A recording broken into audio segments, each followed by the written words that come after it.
Now, I take it that since you have taken your time to attend this, uh, that indicates that you are considering to build an app or building one. So either way, you will get the benefit of our experiences and the best practices, what we do and what we follow at Sonera. So for the remainder of 50 minutes, so the agenda, what we would want to have is one, look at a use case uh, in building a large-scale mobile app, users exceeding a million. And also take a look at the technical demonstration of how we achieved in building that app in 90 days. And then we'll open it for Q&A. Let me walk you through some of the apps when I say a large-scale industrial and enterprise level apps. So here is an example, a conversation bot for an industrial use, where the app enables the voice for holding a conversation between the backend Oracle e-business suite as the ERP and the shop floor operators. Now, in this case, it's a aluminum alloy, or aluminum recycling and alloy making scenario, where the pick list from the e-business suite in terms of the items to be picked, loaded into the furnace in a specific order, and updating it back into the EBS. So this is something that we built using the voice bot for having that conversation or the voice as the mechanism for the enterprise or the industrial use.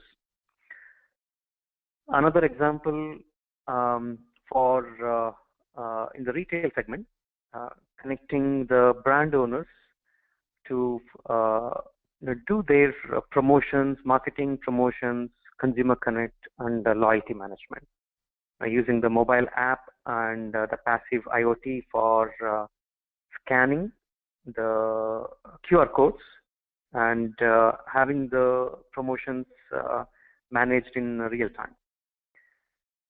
Another example, the fuel finder for chartered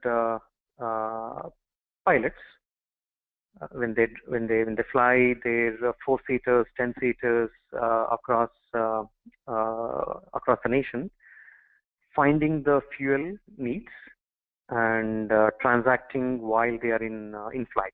So an iPad app which the pilots use to find the refueling stations in the associated airports and the price, and make an order, get it refueled, and take off.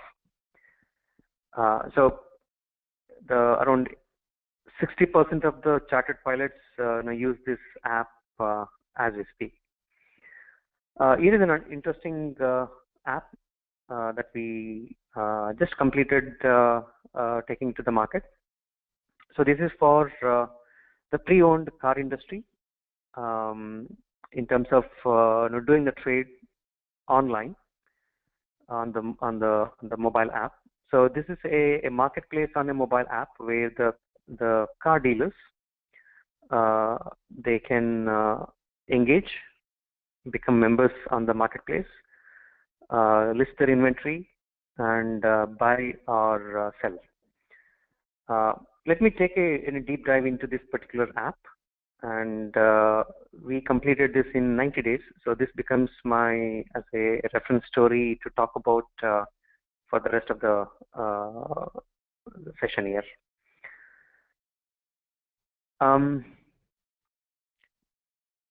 The problem the app was trying to solve is replacing the way the auction houses perform. Dealers who need to dispose of their excess inventory of cars. So they truck the cars to the auction house. Each car gets a 10-second fame on a red carpet, and somebody bids it, and somebody offers, and the deal is closed. If the deal is closed, the dealer pays a fees for selling the car and walks away. Or if the car doesn't get sold in the 10 seconds, then the car is struck back, and of course the dealer pays to the auction house for the 10-second fame, and that's where it ends. The whole cycle repeats in the next auction house sections. Now, the factory mobile app as a marketplace, the functionality what we built is enable the seller dealers to appraise and publish the car into the inventory, and also enable the buyer dealers anywhere in the nation to look at the inventory, quote the price that they want to offer, and if the price is right, they can purchase. And extending it, we also have the vendors, the third-party vendors for paint job, for towing, or for servicing, so on. So they are part of the marketplace at this point of time. Now this is a big-sized app from the functionality point of view, around 250 screens, and right now we are rolling it off to 40,000 dealers, and with the target rollout by end of the year, so 1.5 million users. And we achieved this in 90-day mark. Of course, we had a challenge from the customers. Can this be done in 90 days to maximize on the marketing opportunities? As the new cars come in, the 2017 model comes in, the pre-owned gets sold off. So that's the peak time in the pre-owned car dealership business. How did we do it in 90 days is the core of this session. So there are 10 key things that are the key ingredients in the mobile app. I'm sure you may be familiar with it, or let me just quickly walk through. And these are the ones that we paid attention to do it better and do it faster. One, the user interface. The whole thing starts at the user interface. So we have the AngularJS framework with Ionic and Cordova libraries for engaging the features of the device, both Android as well as iOS. And of course, it supports the Windows platform as well, but our focus has been the iOS and Android, both mobile phones and the tablets. Second is integration with the enterprise application, the backend CRM as well as the Service Cloud modules, and the data sync between the devices as well as online offline sync. So then the integration with the third-party applications.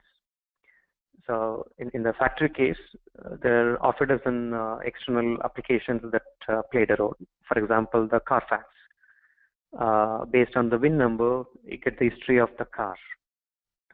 Carfax and AutoCheck. Then we have the Black Book, similar to the Kelly's Blue Book for appraising the market value of that vehicle. Then we have the payment gateways, DocuSign for the digital signatures on the contracts when the car is purchased or sold. Then the notifications, especially when we have a auction engine where I do a quote and my quote is selected or overwritten, then I get a notification that your bid did not go through, right? With an opportunity to raise my bid. Security, managing the devices, analytics, and distributing this app to the 1.5 million target users. So these are the areas that we focused in the implementation. And the way we achieved our target is using the mobile backend as a service.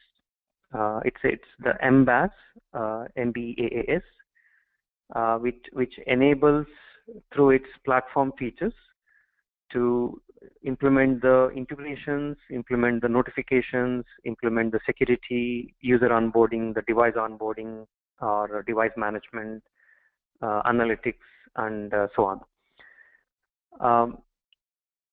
Oracle Mobile Cloud Service is one of the leading MBaaS, the mobile backend as a service platform. And of course, the Amazon is the other available option. We chose Oracle Mobile Cloud Service, given the benefits of one platform to perform all these functions versus more than one component provided by Amazon. So let me take a pause here and hand it off to Satish to do a walkthrough of how we achieved all these 10 components, the 10 modules in the app, and how they were implemented using Oracle Mobile Cloud Service platform. Hi everyone. I'm just continue with the discussion what Srini has started. So I'm showing the UI design what we has applied for the factory application, factory app. The technology we use for the UI design, AngularJS, Ionic, and HTML5 CSS combination. And also we included some of the SDK libraries of MCS. So this is the overall the starting AngularJS modules what we have in the factory app. Something I can start with the inventory, offers, appraisal. So these are the modules we have in the factory app. The next I will show the factory app it is in a simulator. I connected now with the MCS integrations. The left hand side is iOS, look and feel, and Android. This is a simulator just I'm showing to you guys. And if I show you the bottom of the app, we have the around 4 or 5 modules: appraisal, inventory, offers, and shipment. This is something that with respect to the factory business use case, we do all these modules for their business requirement treatment. The overall, this is a real-time application I have connected to the MCS background services. So all these images, what we are showing here, we get these images from the MCS storage. So these are the features I am going to show in Oracle MCS console. The next part is. So the key point here is for your benefit. The AngularJS, Ionic, and Cordova libraries, it enables to do the development once. So the source code that Satish showed is the code developed once. It's one copy of it, and deployed onto 2 different device platforms, the iOS and Android. So that saves the time in terms of developing it. So this is the conversation, the native versus the hybrid, keeping the similar look and feel for both iOS and Android, and having one code. So it's possible to reduce the overall time and still achieve the target user base of iOS and Android. Yeah. All right. So that's one. Let's go to the next set of features, Satish. Yeah. Now we are into Oracle Mobile Cloud Services console. The front page which currently showing, we have these are the modules available in the platform in the MCS. If I name them, the mobile backend, client management, APIs and connector storage, and mobile user management.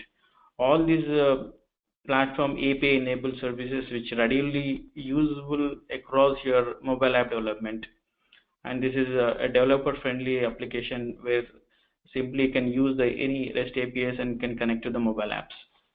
I will take across each and every module how it looks like. The mobile backend service, as it mentioned, this is a container which has all the features, APIs, the custom APIs plus platform APIs enabled into this, and this is an entry point for your mobile application, which has the security of OAuth and basic auth enabled security level in this mobile backend services. Currently, I will showcase one of the factory MBAS services we have developed for the factory application. It has the APIs, notifications, and users enabled in this particular MBAS services. So roughly around, if I take into the APIs level, we have around 46 API integrations we developed for the factory. So these APIs, if I talk in a, it is something you can sync with your each and every requirement of your application. So any requirement for a particular application, we can develop an API and we can integrate it to the MBAS. So this can be reusable across any of the app which has a similar functionality. At that level, it has the reusability benefits in this. So with the framework for building those APIs, so that's APIs to the backend applications, for example, your e-business suite, PeopleSoft or JD Edwards or any legacy applications, as well as to the third-party applications. It could be SaaS, for example, Salesforce, or it could be a third party as in Blackbook or Carfax. We can, in fact, we achieved developing an API in one day. So creating an API, defining the message pattern, establishing the connectivity, and doing a test of that API. We pretty much completed one a day. So in fact, 40 APIs, so completed in 40 days. The framework provides the ability to connect, test, and validate. So next part of this is the client management. This is something where a device registration can be done to authenticate particular device ID in case of your notifications. So this has a unique feature to register your mobile devices for into the mobile backend services. So these are the devices we already rolled out. The access can be, or device notification can be enabled only to these device IDs. So the advantage of the device management and the notification management into one, typical push notification takes at least a week to implement the device registrations, the push notification subscriptions, and then configuring the cloud service to actually push those messages in the real scenario, the real use case scenarios. Now with this, the push notifications is it's just a configuration from the dashboard, and the device registration adds the security of who can use this app. Now, some of the apps, and especially the enterprise or the B2B apps, you may not want to list it in the marketplace, whether in iTunes or the Google Play. You would want to distribute it to your users through a controlled mechanism.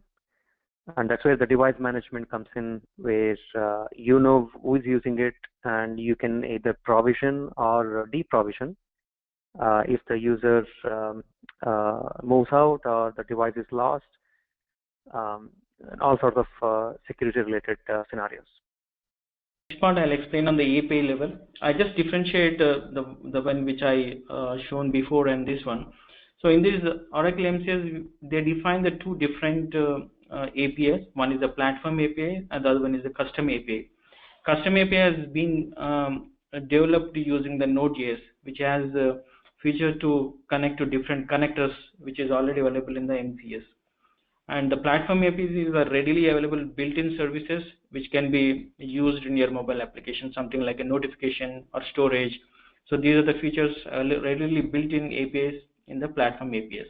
Custom APIs is the one which we have to develop based on our requirements, which to connect to different connectors to REST API services or SOAP services that can be enabled through the Node.js custom APIs development.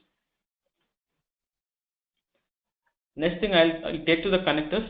This is the exit point for your MCS, I can say, and which has the ability to connect to REST, SOAP, and it has the feature Oracle Cloud Integration Cloud Services, which is one more component available in the cloud on the Oracle side. The other one is the Fusion applications. So these are the connectors available to connect to end systems, I can say. Any system which REST enabled service can be connected through connectors.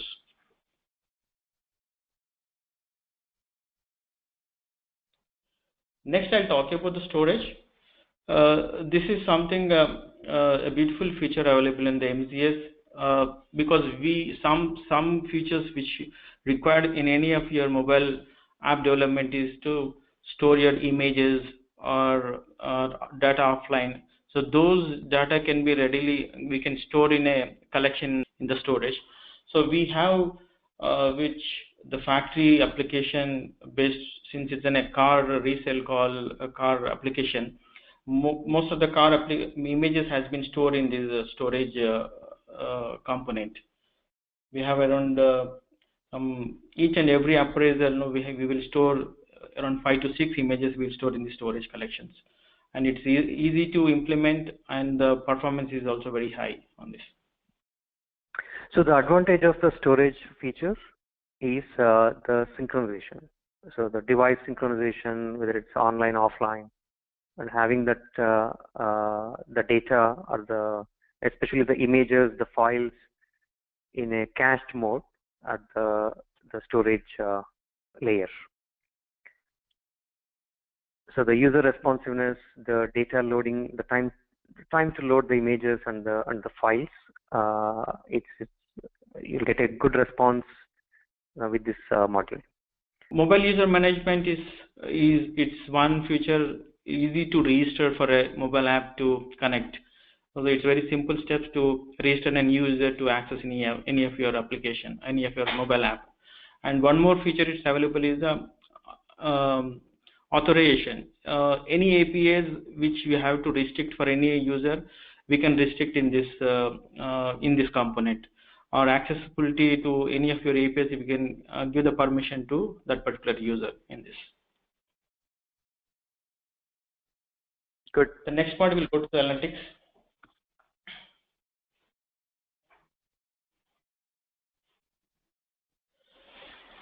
This is one analytics which will give more information about any user access into the system. It will give the adoption of your APIs, which feature the user is more accessing, and that level will get the information based on this analytics. Right. So just to add to that point, so this is an important feature. So if you are looking at the screen, I recommend you take a look at this feature.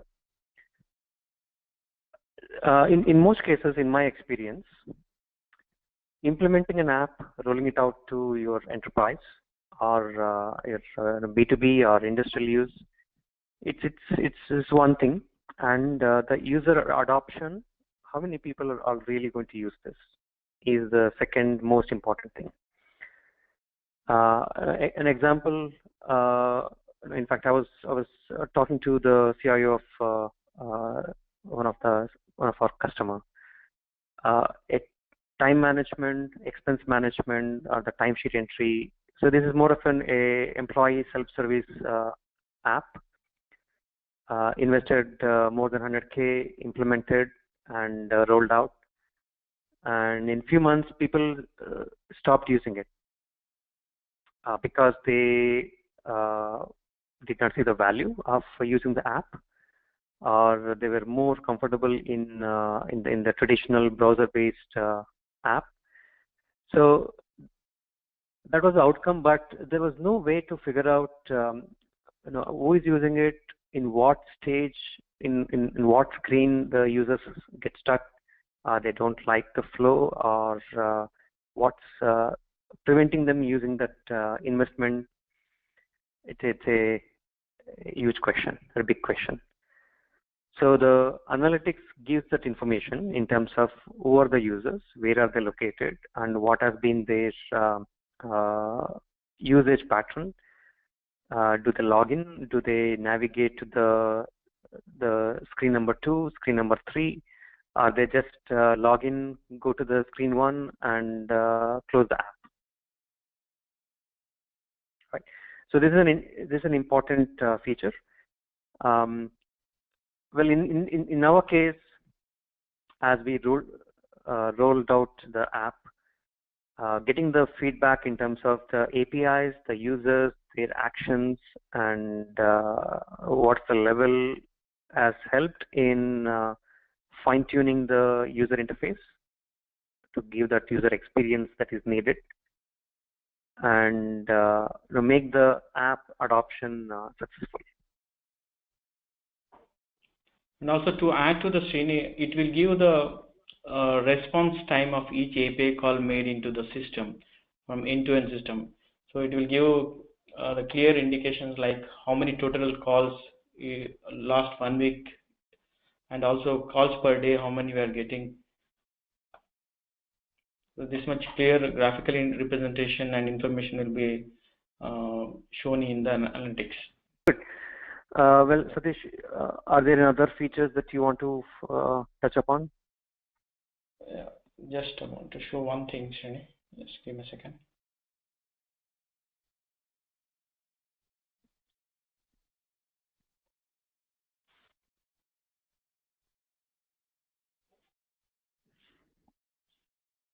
So this particular dashboard will give the status of the MCS, how critical and normal it will show, and average response of each API call. Since last 10 minutes there is no request has been triggered, that's the reason it's not showing the response. It will give otherwise than each response time. That's it, Srini, you can take over. I guess at this point of time, well, we wanted to give a insight into and share our experiences in brief. Of course, we can go in detail in each of these functionality and do the math of how we were able to build that 250 screens in 90 days. If you're looking for a specific deep dive info, you can always reach out to me. If you have any questions, feel free to post it, and Sam will share the contacts through email, as well as happy to assist you if you need any specific information. With that, thanks everyone again, and we just saved 12 minutes on this webinar, so it's a good start to do more in lesser time. Thanks everyone.